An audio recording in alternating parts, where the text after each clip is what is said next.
Welcome in, everyone, to the Barking Browns. I am not Jacob Roach. Jacob is on assignment. Tonight, you get me, Casey Kinnaman, your host. With me is your vibe's favorite vibe. It is Nick Carnes.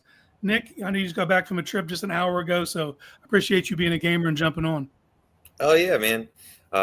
Jacob's out there finishing up his last minute draft stuff, everything that you could know because we're about 8 days, 8 sleeps case.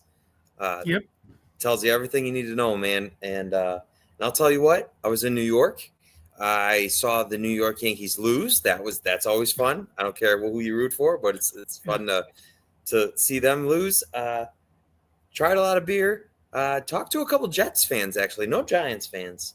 And they're pretty excited about Justin Fields over there. So it's cool to kind of, say, hey, I'm an Ohio State fan. Justin Fields, that was pretty cool. And actually, it was Jacob who called me when the Joe Flacco news broke, which I had no idea was going to happen. But let me tell you, sir, I'm pretty excited. Yeah, man. I mean, that news came out of nowhere, really. We knew they were kind of kicking around the idea and trying to get somebody to get into the fold, and we didn't know which direction it was going to go. And then I think it was Friday morning. All of a sudden, phone starts blowing up. They Yeah. signed Joe Flacco. But Nick, that's something you've been campaigning for a little bit now. So I'm gonna let you take the floor and kind of let me know how you feel about it. Okay. You know what?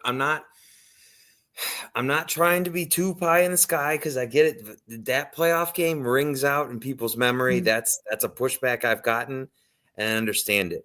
But once Kirk Cousins was not cut, and it looked like they were going to have to give up an asset to get him, and especially with his injury questions, I just look at it and I look at it with a lot less fear about Joe Flacco than I think a lot of other people had because they were like, well, he sucked in Indianapolis last year. And I understand that, but I watched Joe Flacco suck before he came to Cleveland last time. And maybe it was magic in a bottle. Maybe, I'm not sure, lightning in a bottle. But we're going to find out.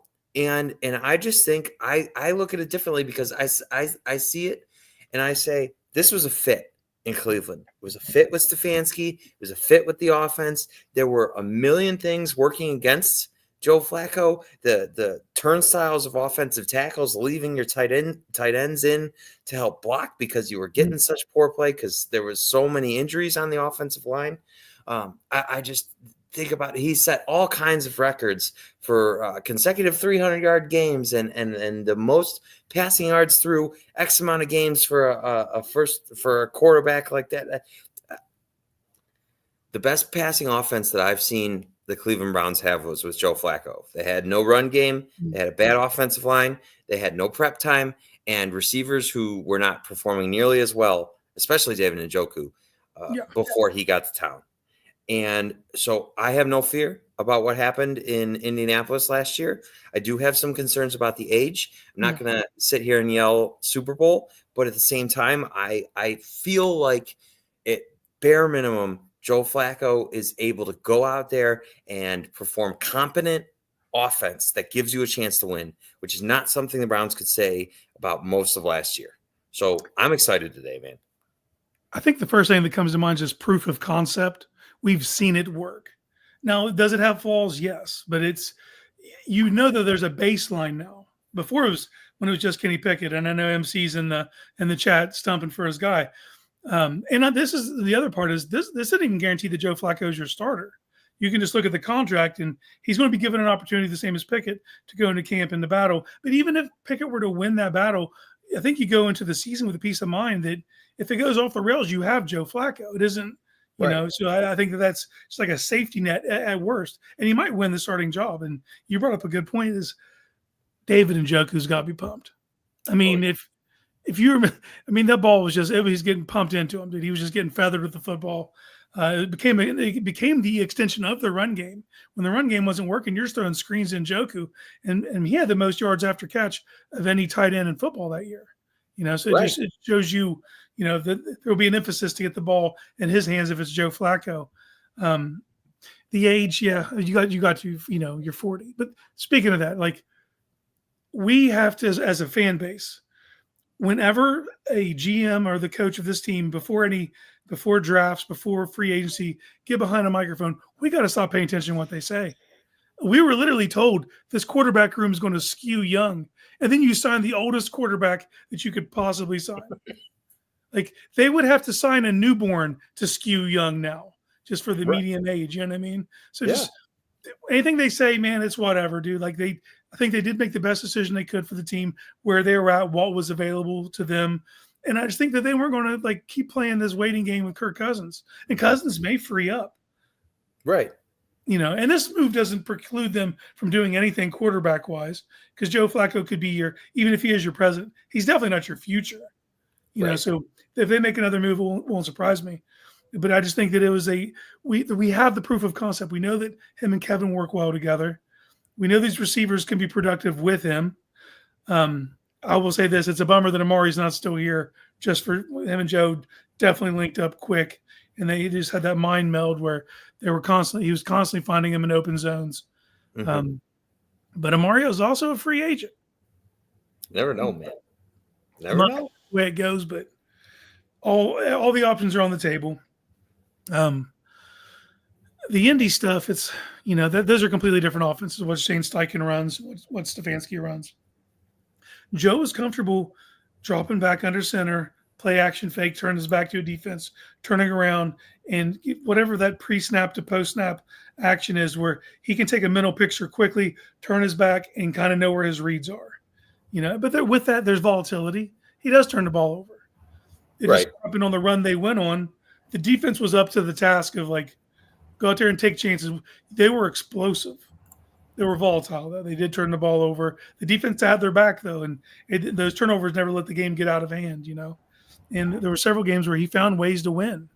So I just think it's interesting. I don't know what it means for the draft. I don't know if it – I don't think that there's a chance in hell they go quarterback at 2. 33 feels unlikely. It feels increasingly unlikely. 33 is still open.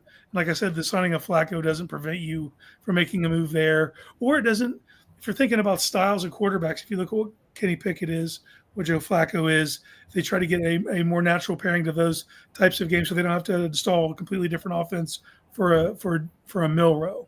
Maybe you lean more into a Will Howard, or heaven forbid, people get mad at me, Kyle McCord even later. So it just opens up a lot of possibilities. And you don't feel as panicky like we have to get a quarterback. Right. You think you might be okay for 2025. It doesn't stop 26 from being an issue. Because the floor with Kenny Pickett is a near non-functional offense, right? That we used to talk about that stat of how many games Kenny Pickett had gone without throwing 2 touchdowns, right? Mm-hmm. But the floor with Joe Flacco is at least a functional offense, a pass offense that I think you still know is going to produce, which you desperately need. And personally, I'm just really excited to see what Flacco can do with a run game, because I'm expecting the run game to be good. I know we're going to get into the draft. I think they're going to add a running back, maybe 2. So there's a lot to like there. I get it. The defense was elite that year, and they certainly fell back last year.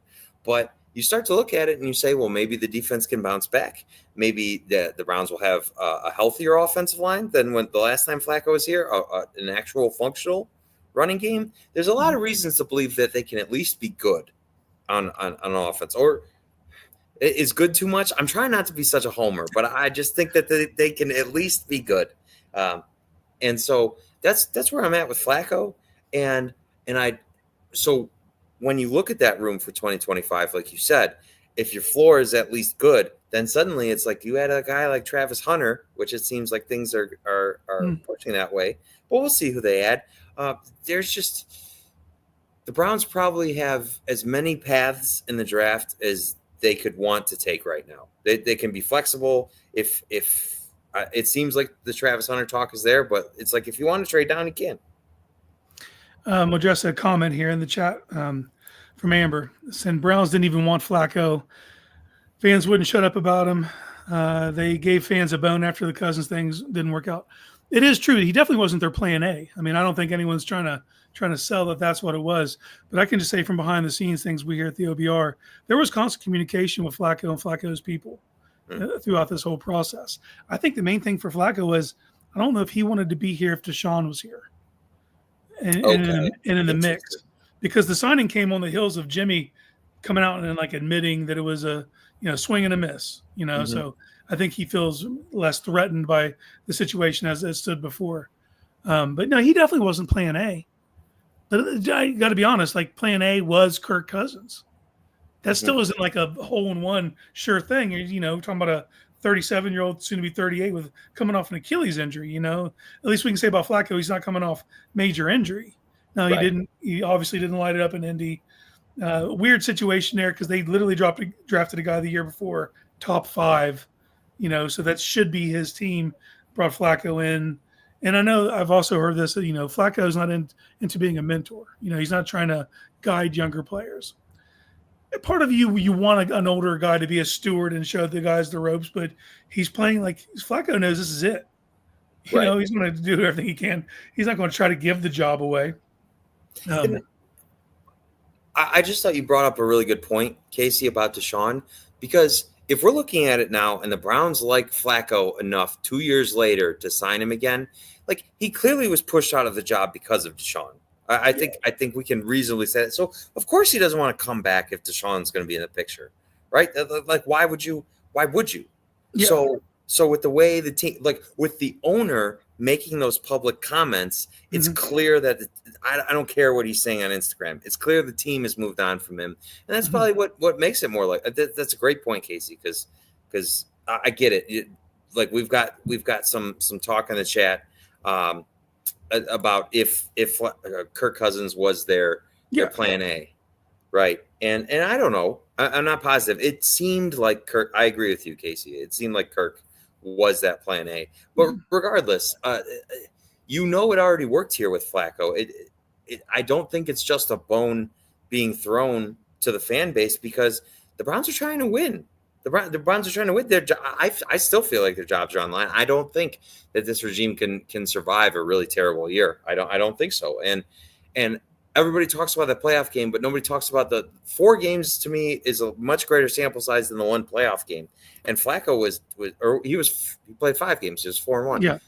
So that's a much bigger sample size to me. I know you can dig in and you can pick that apart, but I'm just saying Flacco had many more good games in Cleveland than he had bad. And that's with just jumping into the offense and kind of letting it rip. Now to get an entire offseason into the offense, into the weeds of it, have more of the playbook open to him, more comfortability, more time to get acclimated with your receivers, because he really had to hit the ground running. And it was a rough start in the LA against the Rams, which is an underrated defense, has been for years. Right. But, and they wouldn't like they beat juggernauts, even on that run. Sure. But they were explosive. Like even if it worse, okay, because I'm with you. I think the running game, I don't know if I'm going to say it's going to be great. I expect it to be much better than it was. So if you just add a formidable running game to an explosive offense, an explosive passing game, those chunk plays will be, if you're running the ball effectively, those play actions work even better.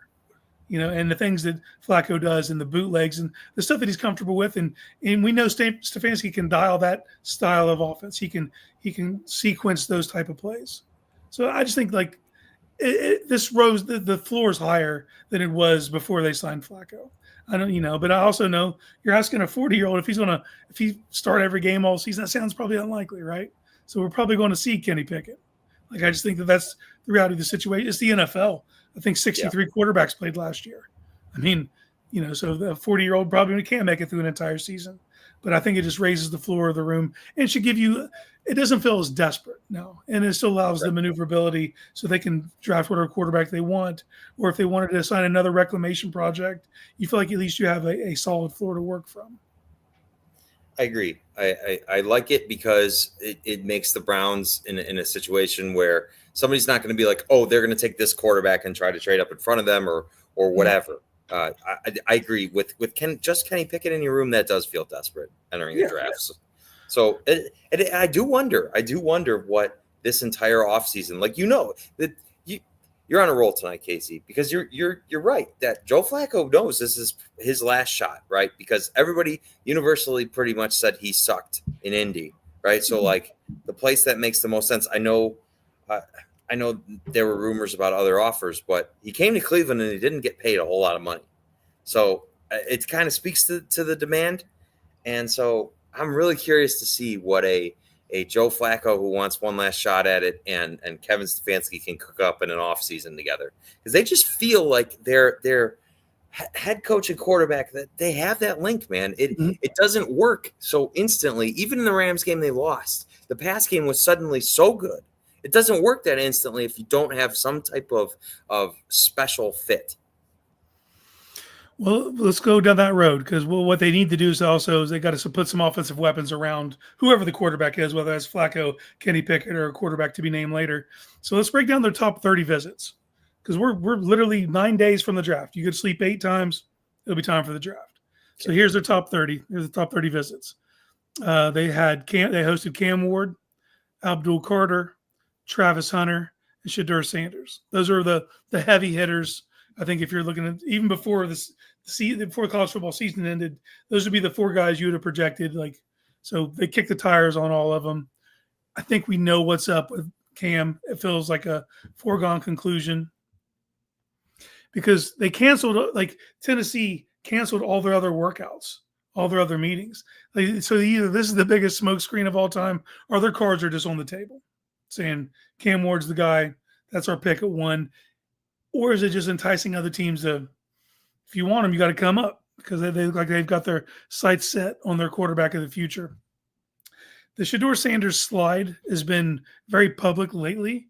Behind the scenes with scouts, and you're hearing rumblings that, a lot of guys had him as a second-round talent. We all know it's quarterback, so people will get drafted and pushed up the board. But now it feels more in line. You're starting to feel the national perception that Shedeur Sanders is sliding down that board, and could be. And it looks like it probably, if the Browns pass at 2, Giants pass at 3, the next real bidder at their natural draft slot is the Saints at 9. Now, could someone trade up and get in front of that? Absolutely. And it's probably more likely that someone would trade up in that middle range than someone come up to, say, the Browns and take to 2 to take Shedeur.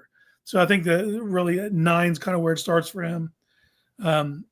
And then you got Abdul Carter and Travis Hunter. So this is the 1A and 1A. These guys are – and one of the things I do for the OBR is I do the mock draft weigh-in, where I kind of pop my head outside the Browns bubble.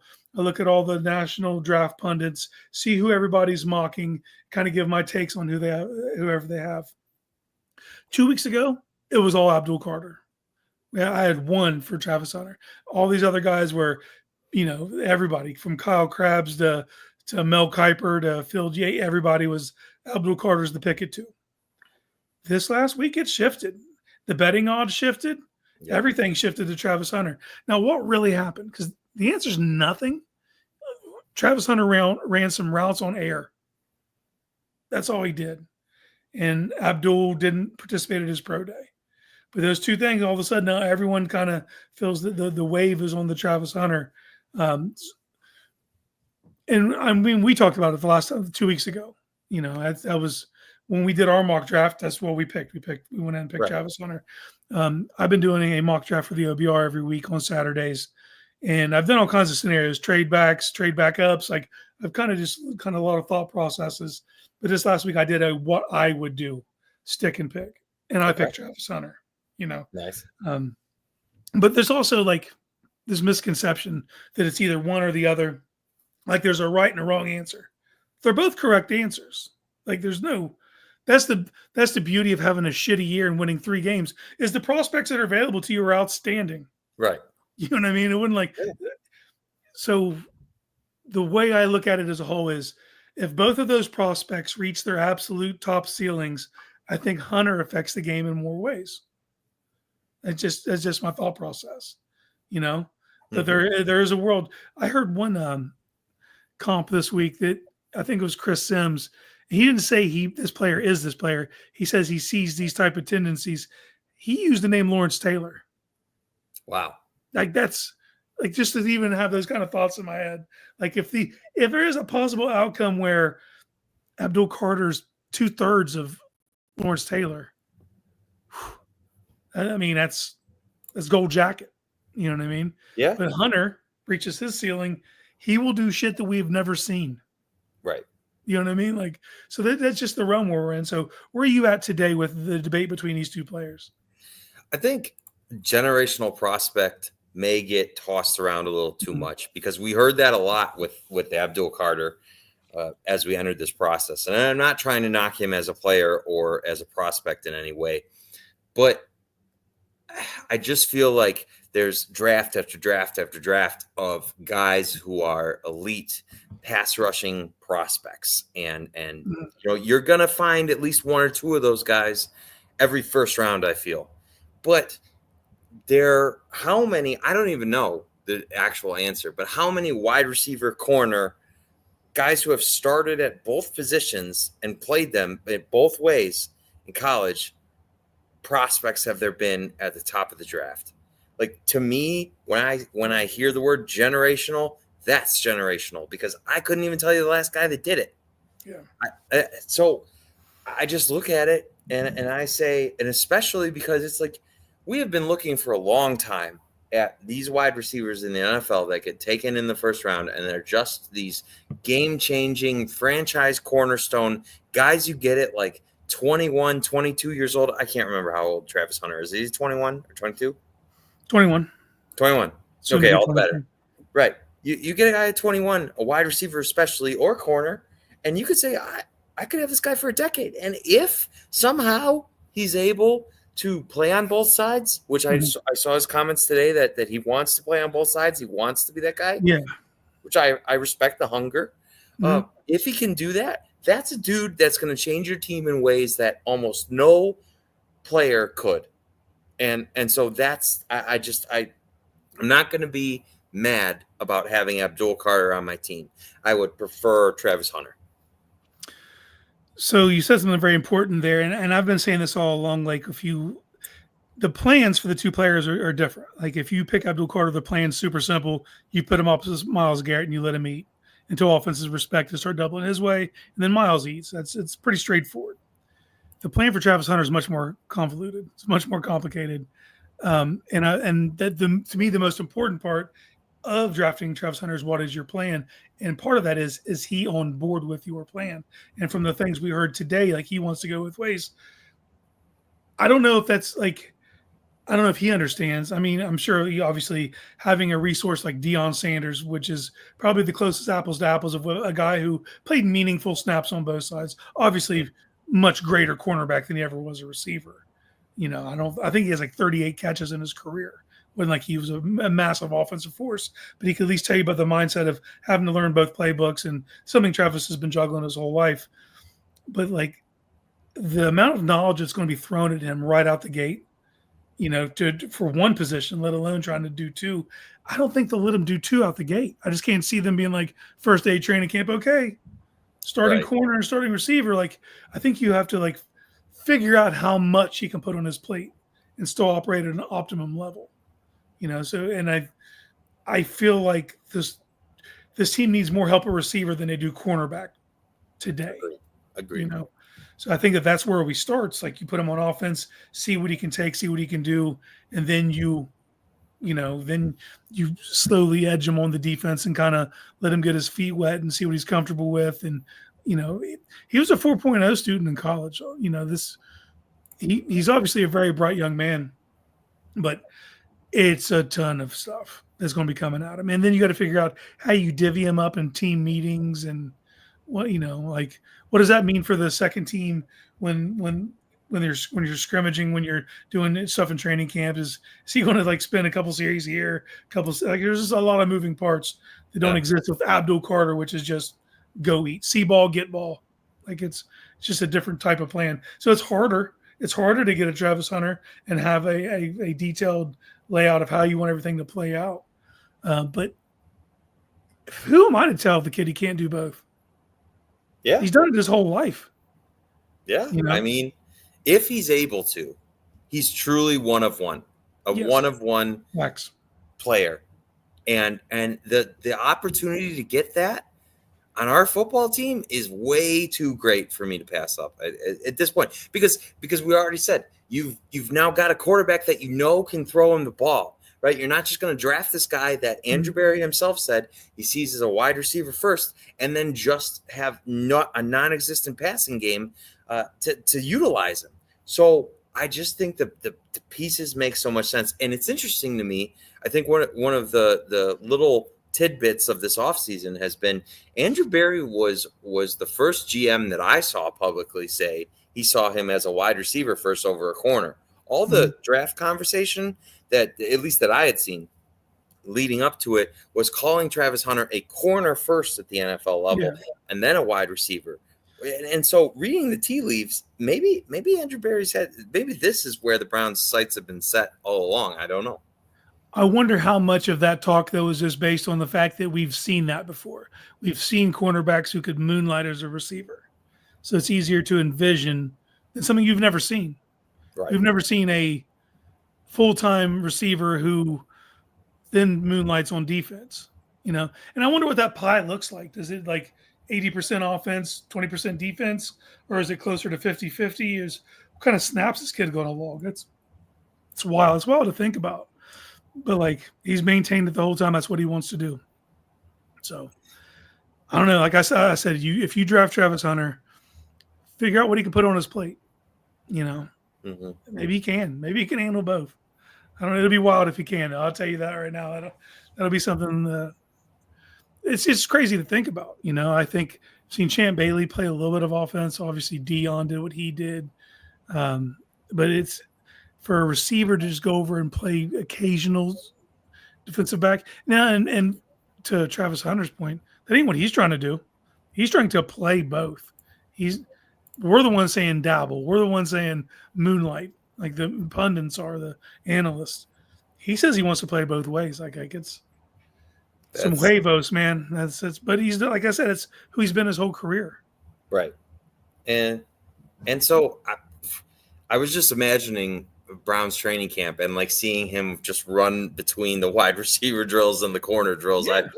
I have no idea how something like that would work, but I like the idea that the GM has said he's a wide receiver first, because I think the most exciting idea is you just had this breakout year from Jerry Jeudy. You've seen flashes of David Njoku be elite, and you just gave him back his quarterback that unlocked him, right? So you look at it and you say, okay, those are two pretty interesting receiving weapons. You add a top of the draft blue chip wide receiver to that. I feel like we've been waiting for that. I still think about trading down from Julio Jones. I just think about the list of wide receivers the Browns could have had and don't. And so it just feels so exciting. That could be one of the better trios in football. Is that hyperbole?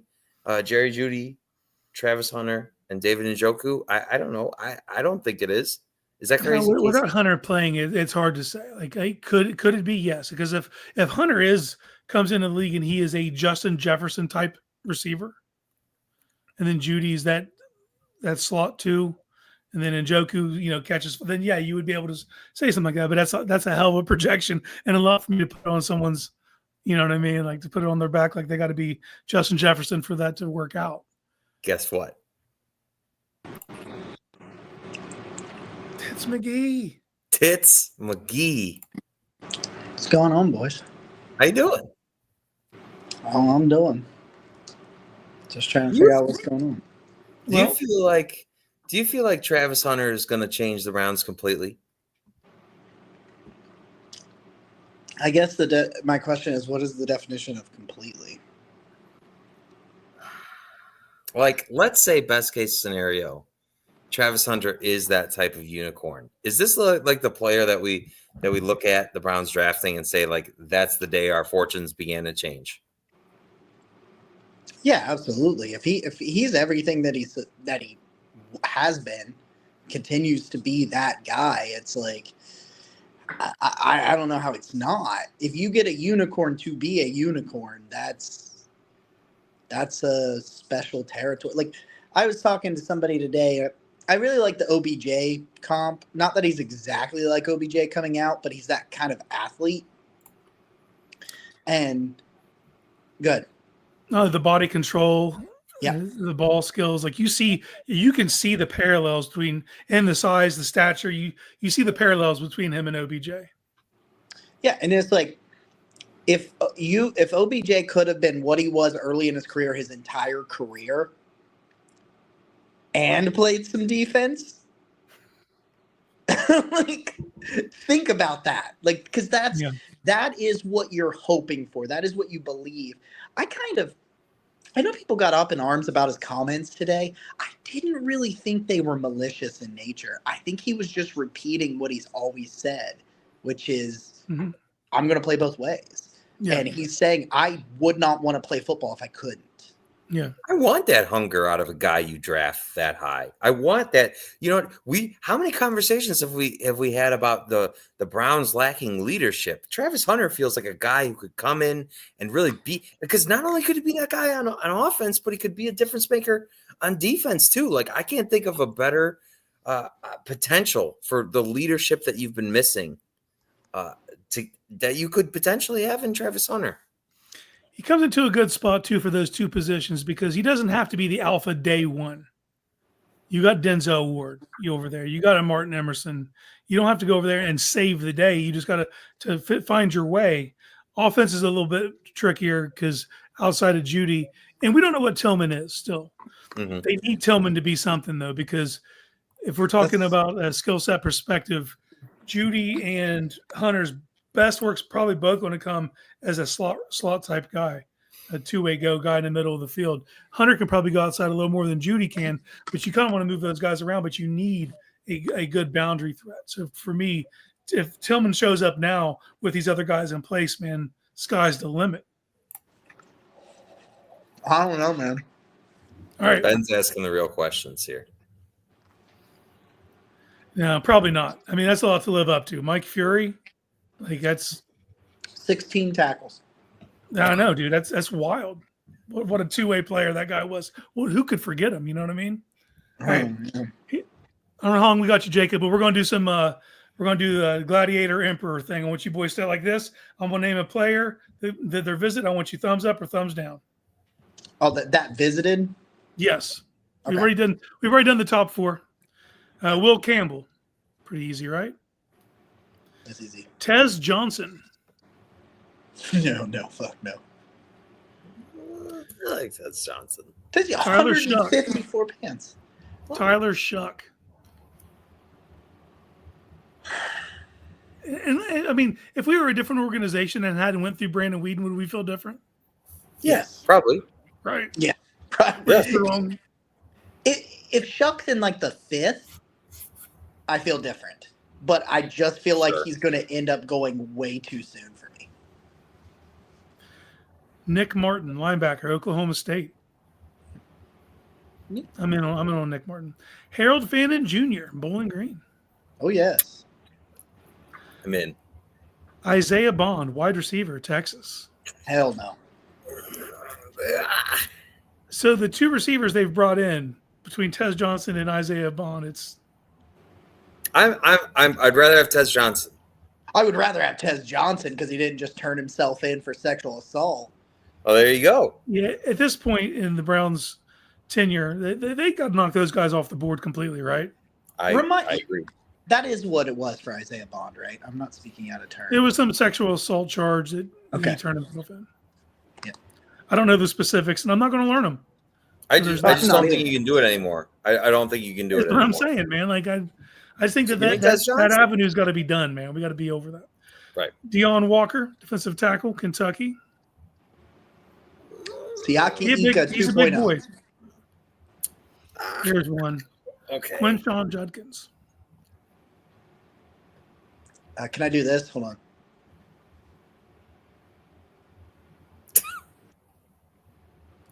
It's quite impressive. I didn't know if it was actually going to show up on the screen or if I was too low. Nick Scourton, edge, Texas A&M. Oh yeah. Mason Graham. Oh yeah. So when you look at these names, like a Mason Graham or a Will Campbell, that just shows you that they've kind of kicked around the idea of trading back, or you don't bring those guys in because those guys aren't going at 2, right? Right. That's very important for the people to understand. You don't waste time bringing those guys in, waste their time and your time for no reason. They're doing that because there's if they get a sweetheart offer to move back, that there's players they'd be interested in potentially. Scorton's an interesting one because I think Scorton has a shot at being there at 33 solely because of how deep the edge class is. But yeah, like Will Campbell's not going to 33. No. Mason Graham probably not getting past 5. Yeah, 5. Unless Jacksonville trades out. Yeah, not getting out of the top 10 at worst. I need to know how JOK is doing, man. That's what I need to know. I will say this. The style of linebacker that Nick Martin is leads me to believe we're not going to see JOK. That is the exact athletic prototype that you're looking for. That same style of sideline to sideline guy. They definitely like that type of guy, though. You know, with I'm not saying they're exactly the same, but like, you know, obviously they signed Devin Bush and they went after Jacob Phillips. That's a linebacker type that they just like. And they've already kind of attacked the linebacker room, bringing dudes in that True. You could have waited had you known that JOK was coming back. So I'm not saying that they don't know. I think they're preparing as if he's not going to, so that if it doesn't happen, then they don't have to hit a panic button later. It's just kind of getting ahead of it. Maybe now, if he is, that's great. That's outstanding news. You know, if he can come back. Right. All right, let's run through some tight ends real quick. Elijah Arroyo and Mason Taylor both visited, and everybody should go out there and read Jacob's piece today on Elijah Arroyo Prospect Spotlight on the OBR.com. All right. Derek Harmon, defensive tackle, Oregon. Yeah. And he's someone that could be there at 33. There is a world which he gets past the Eagles and he'd be sitting there at 33. Same thing as Scorton. It's because of the class. The class is what it is, and it's like what type of defensive tackle do you want? Mm-hmm. Jalen Walker, linebacker / edge, Georgia. I almost stopped saying linebacker. Edge, Georgia.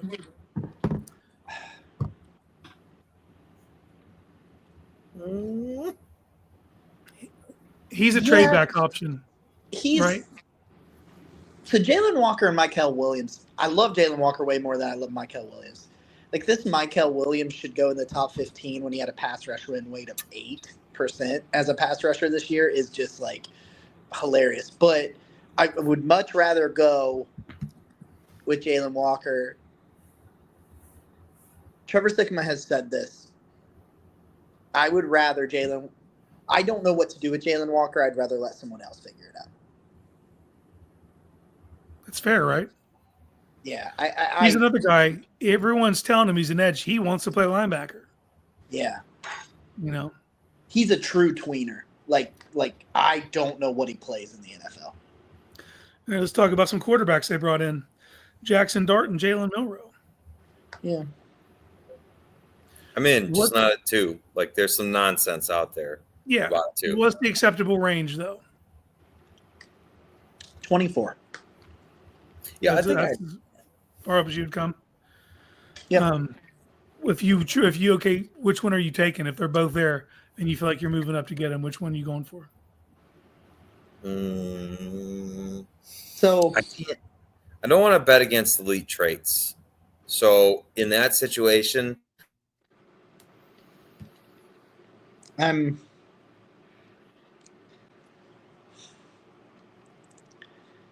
but here, did he freeze? Who, me? Nick might have. That or he's just in deep thought. Oh, there he is. am I back? I'm back. You're back. Now he's back. Okay. I wasn't looking at the screen, so I was like, man, he's really thinking about this one. What I had said is I'm not going to bet against elite traits. And because you have Flacco now and more stability in the quarterback room overall, you can probably allow those elite traits to develop and or at least try to, give them time. So I think I'm on Team Milroe in that situation. Although the fit is weird if you're building an archetype of quarterback. I don't know. The motion sensor for the light in here is behind a pole. So you're just never going to trigger it. So when it goes off, it goes off. That's Fair what enough. happens when your brake. All right, so where are you at, Jacob? Yeah, where's your answer? What are you ducking? Milrose higher on my board for a reason. I'm so confused. I'm like, if the Watson thing hadn't crashed and burned so bad, I would feel better about it. This is where my reservation is. Basically what you just said, Nick. I don't think, but I will also say it's bad for me to base all of this on Watson because like looking at Watson and saying, oh, that means Kevin Stefanski can't work with a running quarterback. Because I don't think anybody could work with what Watson is anymore. I agree. And so to me, it's like, okay, well, maybe he can work with a running quarterback, just not that one. But it's very clear that Jalen Milroe has been putting in a lot of time to be under center and a lot of time to change the mechanics and the issues. And he understands that as he is not going to cut it. We've seen it from this. The Senior Bowl was sloppy because you saw him trying to do it too quickly. He gets to the combine, it looks way better. I'm very intrigued wherever he goes to see what he looks like. Rookie minicamp, OTAs, training camp preseason, see how that progression goes. Sky's the limit. I saw the comment there. He's incredibly fast for a quarterback. He's got a bazooka. The things you got to teach him is short and intermediate passing. Which seems like doable. That seems like the easiest things to teach a quarterback to me. Like that's what it's like. I would much rather teach you how to use what you got than try to find a way to get something out of you that you don't have because you've got the arm to make every freaking throw on the field. See, it's Jalen Milroe, but like, do I think Kevin Stefanski would really like Jackson Dart? I do. Sure. And the reason I would give Milroe the inside track to just those two players is the Tommy Reese factor. You got a guy who's already been his offensive coordinator, kind of knows his strengths, his weaknesses, and would have a better chance of bringing him along adequately. You know what I mean? Right. And we know he can work with a running quarterback. So, and whereas like if you draft Jackson Dart, I don't want to see Jackson Dart as a rookie. If we do, that means everything's went terribly wrong. With Milroe, I can just bring you in to run the football on packages. Sure. I can just have sub packages that are fun with Jalen Milroe when we get close to the goal line. And I think an easier way to dip his toe in without having him have all the responsibilities of a game day quarterback. The things they said they were going to do with DTR, and they just never did it. Right. Yeah. And just the way the NFL is now, like, don't get me wrong. If the Cleveland Browns had Jared Goff as their quarterback, I'd be thrilled. But Jared and those types of quarterbacks just don't provide the options and the dynamic ability that somebody like Jalen Milroe does. And I just can't pass it up because you look around the NFL at the teams that are being successful. It's like I see Josh Allen running all around. I see Lamar Jackson running all around. Patrick Mahomes can scoot when he needs to. Even Joe Burrow can. So it's like, I mean, obviously Jalen Hurts speaks for himself, right? So I want one of those guys. I want one of those guys because they just, even if you are an elite passer but you can't move, there's still more that just in today's NFL a running quarterback can offer. And maybe you don't have to like would you say Jalen Hurts is a top 5 passer in the NFL? No.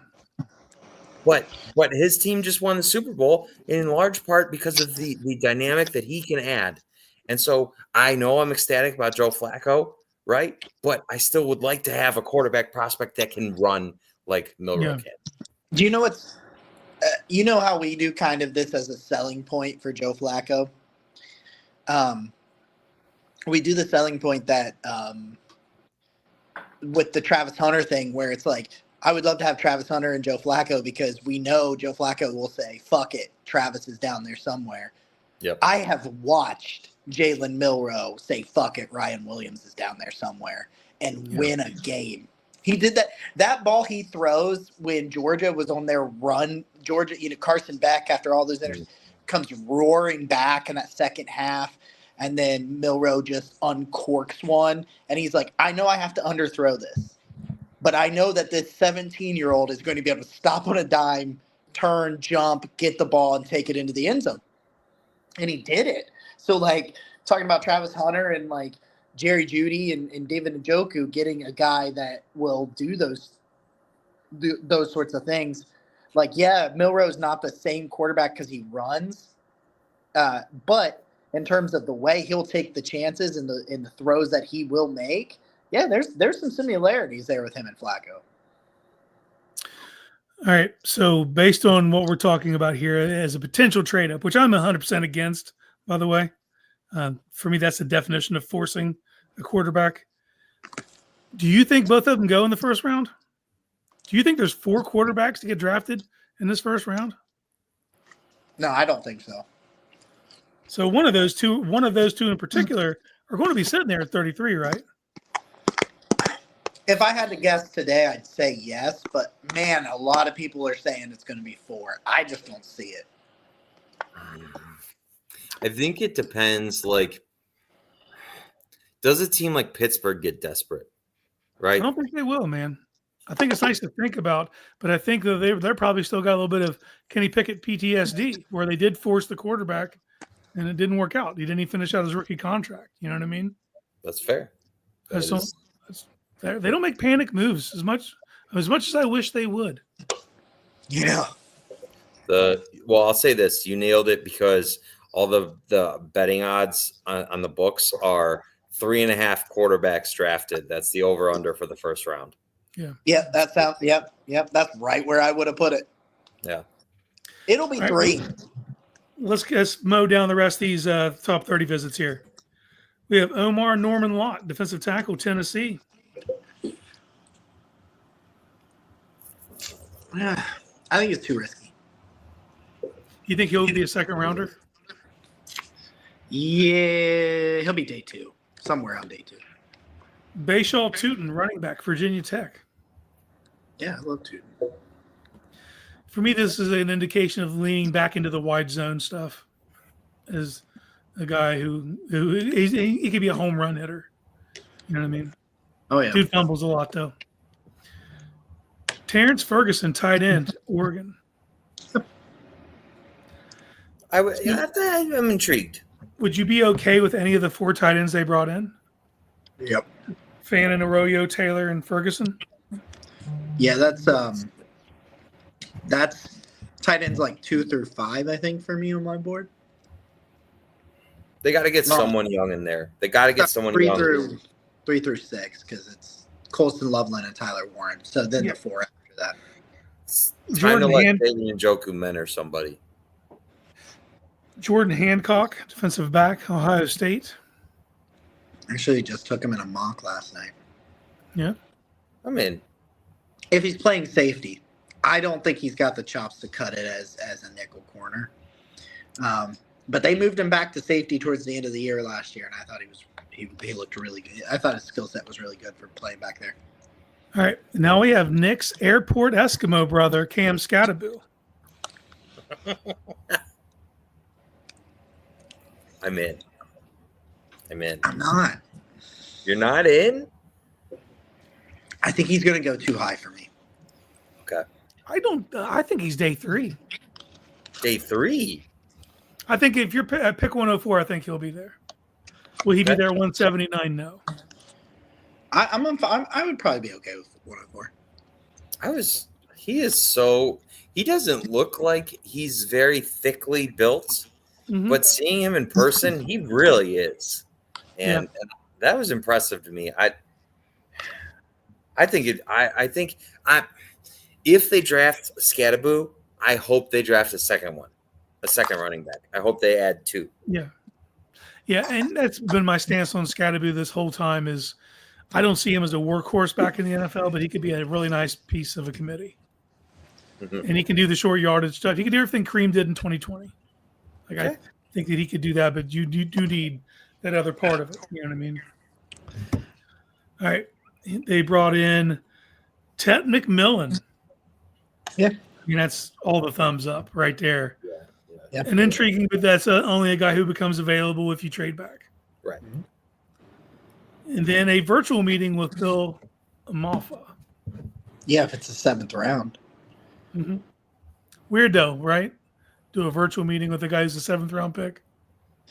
Yeah, and there's a lot of UDFA buzz on him too. So like, it's not even like oh yeah, that's a 7th round pick. It's like maybe he gets drafted. Like he's like the when we say there's man's, 30 running backs with draftable grades, he's like 30.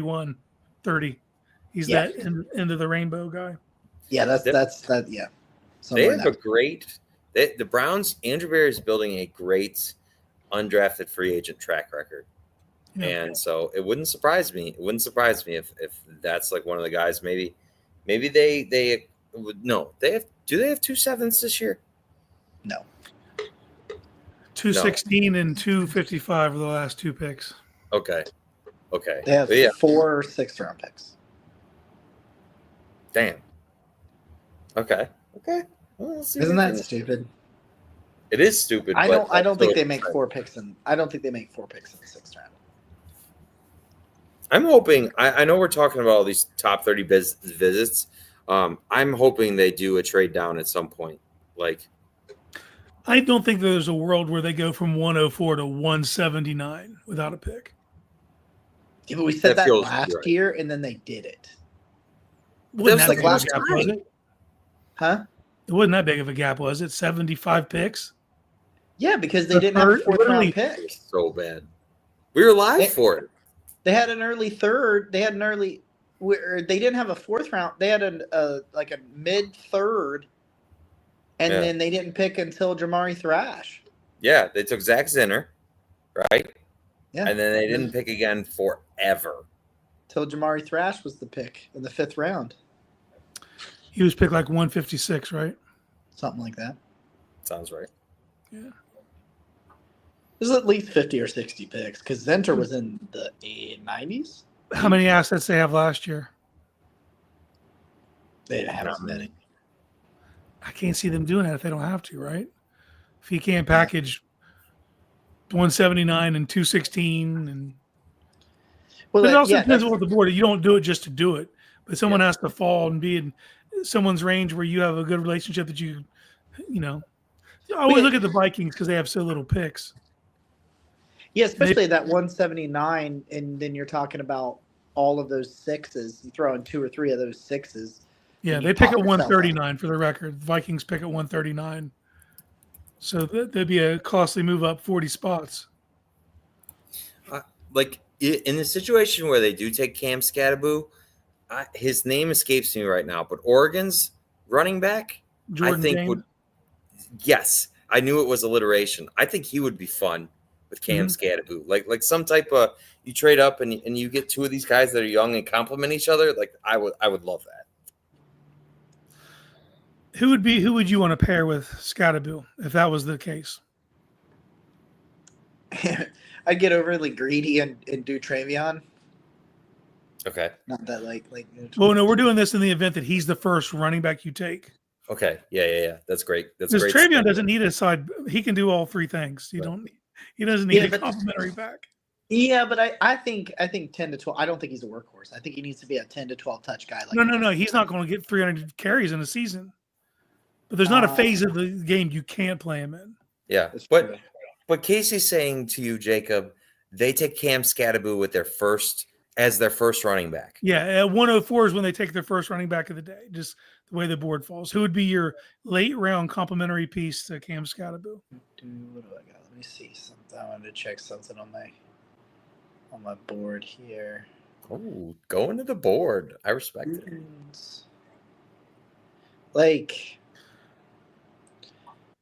I kind of like I would do it. I would go Marcus Yarns. Okay, Delaware State. Yeah, Marcus, deep cut. I like it. There it is. The what are they? The Blue Hens? I don't know that part. I do not know their mascot. Yeah, I think they're the Blue Hens. Okay. I would look at But where did players Joe like- Flacco go to school? Delaware, right? I would look at Giddens, DJ Giddens. LaQuint Allen. Tootin. Ooh. I mean, I think he'll go higher, but that would be a fun pairing. I mean, they kind of fill the others' roles. It's really hard to know where these guys are going to end up slotting themselves. Yeah, I know. I Could keep fall seeing too. Dylan Sampson fall way further than I think he's going to fall. But he'd be a great someone to pay. Even if you went him first, if you got him at like 67, and then go later if you can get, if Scottaboo falls a little bit. Like I could see Kyle Shanahan getting his hands on Bashal Tootin, but like there's also a world where maybe a lot of teams say he doesn't fit with what they want to do, and he falls somehow. A man can dream. Where does RJ Harvey go? It's a great question. This is such a ridiculous running back class, though. I mean, I don't know where these fuckers go. Yeah. Boys, I gotta jump. I gotta get back at it. I was just eating my lunch. Wanted to pop in and say hi. It was great to have you, Tits McGee. I'm glad you came on. Love you, Tits McGee. All right, boys. Peace. Casey, I feel like that is a great spot to leave off on. How do you feel? And we just lost Tits McGee. I mean, it's all downhill now. It's got to be all downhill now from now. So, man, your 8 sleeps, Case. We are, by the next time we're live, we're going to be 2 days away. 2 days. Wow. I'm so glad. I'm so glad. It's been a long process, but for me personally, I'm filled with so much more hope. I got a brown shirt on. I got a Browns hoodie on. I got a Browns hat on. He didn't say tits out. You're right, Mitch Metz. He missed that opportunity. But I'll tell you what, I don't care. I don't care what the people say. I'm going to leave it here. Joe Flacco is good in Cleveland, and he can still be good in Cleveland. And I'm not going to stop believing it until he proves me wrong, which I don't think he will. So with that said, we are just one episode away. I'm going to call myself one episode Nick from the NFL draft. And with that, this has been a very, very close, very tempting, very teasing episode of the Barking Brown Show. Nick, I can't get my thumb to do the right thing. He's Casey. Go Browns.